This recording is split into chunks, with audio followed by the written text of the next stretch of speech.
Hey everyone, this is a very quick little follow-up to the second episode of Video Nasties, sort of a Video Nasties Gaiden, if you will.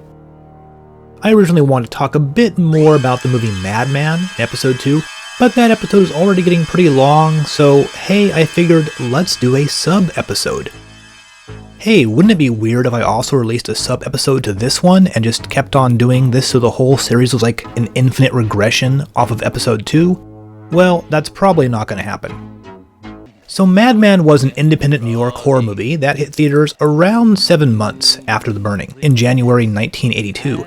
The movie had been in the works for a couple years and was planned to be a film based on the Cropsey legend, but before shooting they heard that the burning was also in production, so they changed the character from Cropsey to a deranged farmer called Madman Mars. The film was originally going to be titled Madman, The Legend Lives, but this was shortened to just Madman when Frank Sinatra launched a tour under the name The Legend Lives.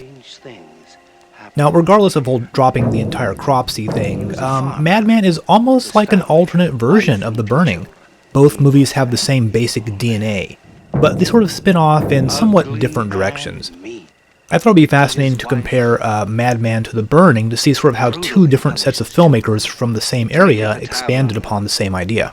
Both take place in a secluded summer camp and involved a maniac slaying campers.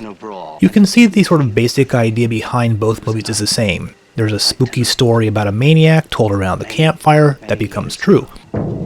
Both movies feature sort of similar campfire scenes.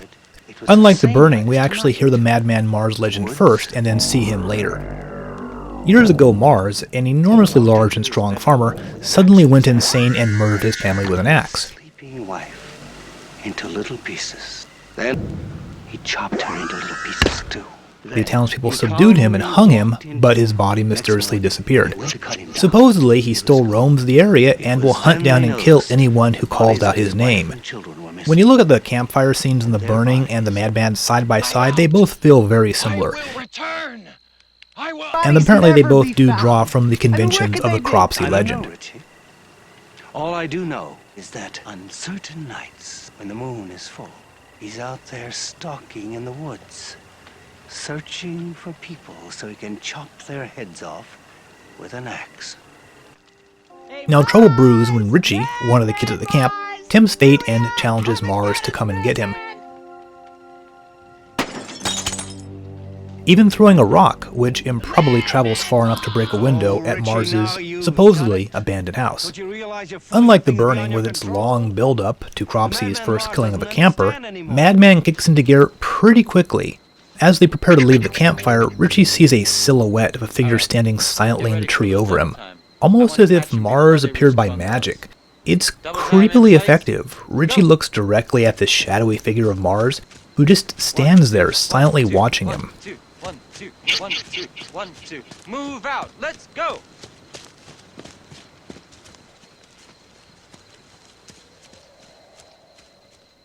It's an almost dreamlike moment. Unlike the rather concrete villainy of Cropsey in The Burning, Madman has a slightly unreal edge to it. Mars is a much more mysterious figure than Cropsey. He's almost like a living ghost or a Bigfoot-like creature. His motives are inscrutable, and he doesn't really behave in a predictable way. There's no explanation as to why he suddenly went insane or why he murders a bunch of complete strangers in the movie. He's almost like a Lovecraftian horror, a slumbering creature that was awakened when summoned. Though for some reason he spares Richie, the one who actually summoned him. The Burning takes its time to getting around to the wholesale slaughter of campers. The first kid doesn't get killed until halfway into the movie. Madman really wastes no time when it comes to build-up. Mars arrives at the camp and claims his first victim about 18 minutes in. And honestly, I was pretty startled when this happened, since the movie has barely even introduced us to the characters at this point.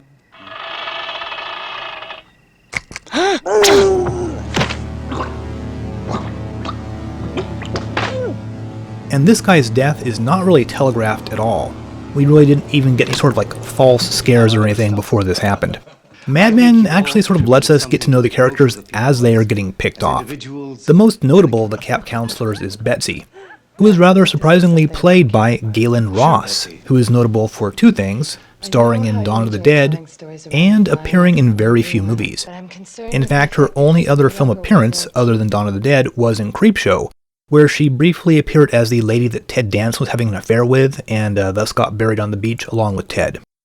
I don't know why, but she uses an alias in Madman and appears in the credits as Alexis Durbin. She now produces and directs documentaries, by the way. Madman's most infamous moment might be the scene where Betsy and her boyfriend, TP, slip into a hot tub for some romance. It's a pretty great scene. Just how he makes it happen. Find yourself just clapping. And after I watched this, I wondered, can you really say that you've made love if you've never done it in a round wooden hot tub, illuminated by a circle of oil lamps, as a gentle 70s soft rock song plays in the background? No, I don't think you can. The rest of the movies is just our heroes hanging out at camp and noticing that people have started disappearing. Some slasher movies need to contrive various reasons for people to head out in the woods at night and get killed. I actually admire Madman's use of almost like a Rube Goldberg series of events that sort of strings along deaths one after the other in a rather straightforward and logical fashion, as I'll demonstrate now. As you'll recall, one of the kids, Richie, ran off by himself to investigate Mars's house and is now sneaking around in the woods. Betsy's boyfriend, TP, whose responsibility it was to get the boys back to the camp, takes it upon himself to go out and find Richie. Naturally, walking around in the woods with a lamp attracts Madman Mars, who rather quickly hangs him from the nearest tree. Remember that Mars himself was lynched by the townspeople. Once TP has been gone for a couple hours, one of the other counselors decides to go out looking for him. He sees TP's flashlight in the distance, then runs into TP's body and, of course, Mars himself. Eventually, another counselor decides to go out looking for the three missing people, drives a truck out there, sees the last guy's lamp where he dropped it, finds his now headless body, tries to run away, and then gets decapitated by Mars as she tries to start her truck.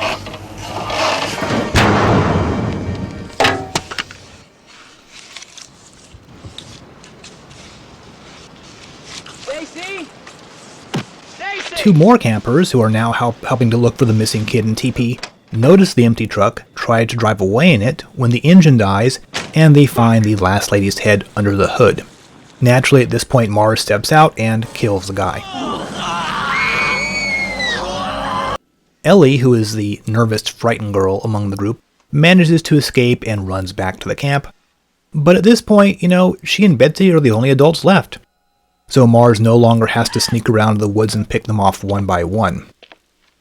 Now, up until then, no one had any idea that a maniac was running around until right before they died. No one had any reason not to go out to the woods alone since, they work there. They're camp counselors. They weren't thinking along the lines of, hey, why is everyone disappearing one by one to the woods? But rather, man, it's after midnight, what the hell are those idiots doing out there?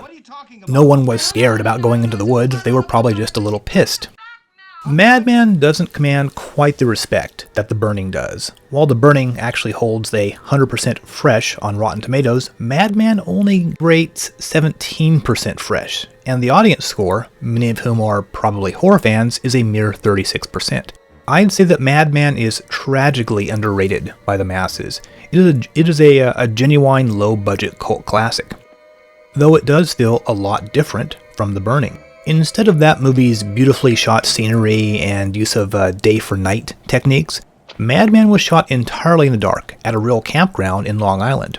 Granted, it's the type of sort of well-lit darkness that only occurs in the movies, but the pervasive inky blackness creates a feeling of isolation and claustrophobia.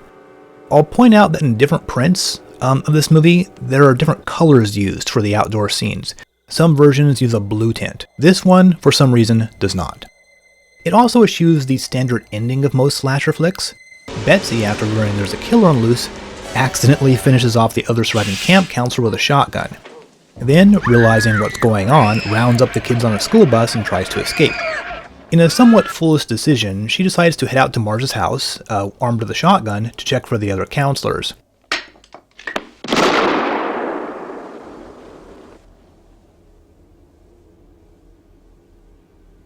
She bungles this horribly and ends up getting meat-hooked, Texas Chainsaw Massacre style, but manages to stab Mars, causing the house to be set ablaze, with Mars perhaps escaping.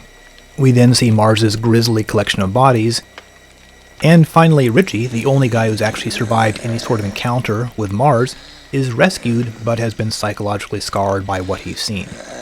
All in all, it's a pretty good flick, one that's sort of limited in scope and execution by its very low budget, but is far more interesting than its online reputation suggests. For years, it was pretty hard to see this in a watchable version, but there currently are a few different restored releases available, so I would definitely give this one my recommendation if you haven't seen it. Next time, we'll be returning to our normal format with Video Nasties Episode 3, and in a bit of a sad note, we'll be covering a stone cold classic from a recently departed filmmaker.